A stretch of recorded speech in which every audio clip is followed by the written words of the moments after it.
Me considero una persona luchadora, independiente y fuerte.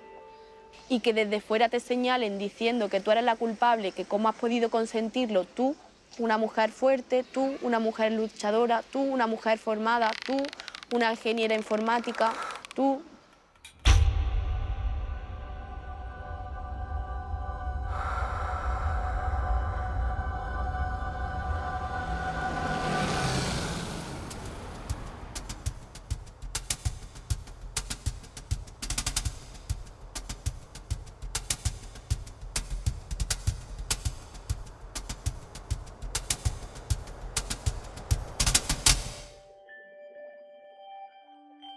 Hay un poema de Ángel González que dice: hay que ser muy valiente para vivir con miedo. Me encanta. La policía se arrodilló frente a mí y me dijo: mira, queremos que denuncies simplemente para que tú no pierdas criterio, para que el día de mañana, si vuelve a suceder, tú tengas criterio y pueda haber una reseña de que esto ha sucedido antes. Si denuncias o no nos da lo mismo, porque nosotros sí vamos a actuar de oficio porque tus lesiones son graves. Llevaba brackets, imaginaros, ¿no? Los golpes y demás, pues toda la boca estaba rota, como ensangrentado, ¿no? Muchísimas, un 70% de las mujeres que están sufriendo violencia en España que no denuncian ni acuden a ningún recurso. Y eso es muy triste. Eso lo que nos está diciendo es que tenemos que saber las razones por las que no se atreven a denunciar, llegar a ellas, ponerles a su disposición todos los recursos, que tomen ellas la decisión de denunciar y que nosotros seamos capaces de dar la mejor respuesta. No puedes forzar a una persona que ha sobrevivido a esto a denunciarlo, ¿sabes? Muchas veces no están preparadas o lo hacen mucho más tarde, que eso luego produce que no las crean también. Sus ojos me decían que no era él. Yo cuando él ya me ponía la mano encima y me miraba, ya pensaba: uf, está en un brote. Y aquí es cuando la doctora me dijo: no, su principal enfermedad es el egoísmo. Tú estás aquí hoy, me lo estás contando, porque no llegó a darte el mal golpe. Él era consciente totalmente de cada golpe que te estaba dando, cómo te lo estaba dando y por qué te lo estaba dando. A partir de aquí, o empiezas a quererte o empiezas a quererle todavía más a él. Y ahí es cuando dije: pues es verdad. Y a veces tienes que tocar fondo para darte cuenta de eso.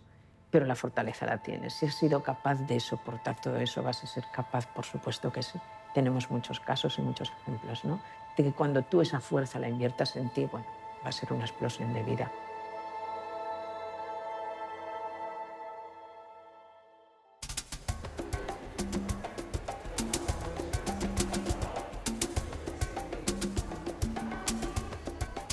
Yo creo que el último que te enteras de que estás en una situación eres tú, porque te lo dicen otras personas, porque es que como para ti es tan progresivo, que eres como una piedra que se va erosionando con el agua, pues al final, hasta que alguien no te ve y dice: hostia, te noto cambiado, ¿te ha pasado algo?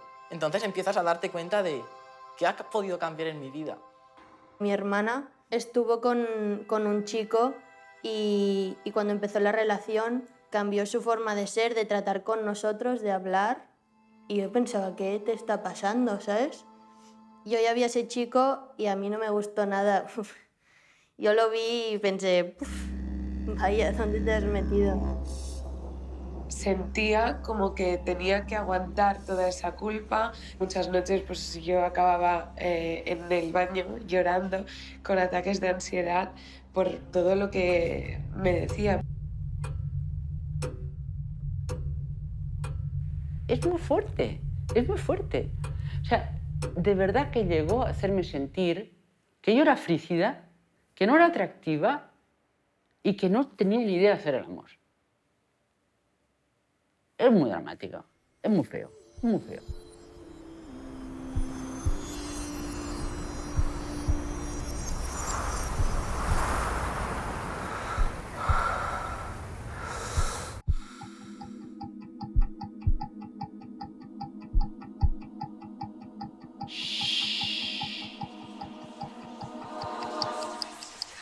Necesito 2 agujas que no sean demasiado gordas. Te la colocas así debajo del brazo para poder ir echando los puntos. Tú coges así la lana, te la pones sobre el dedo y la insertas en la aguja hasta que tienes la medida necesaria para una manga. Una vez que ya tienes el trozo suficiente para empezar a menguar,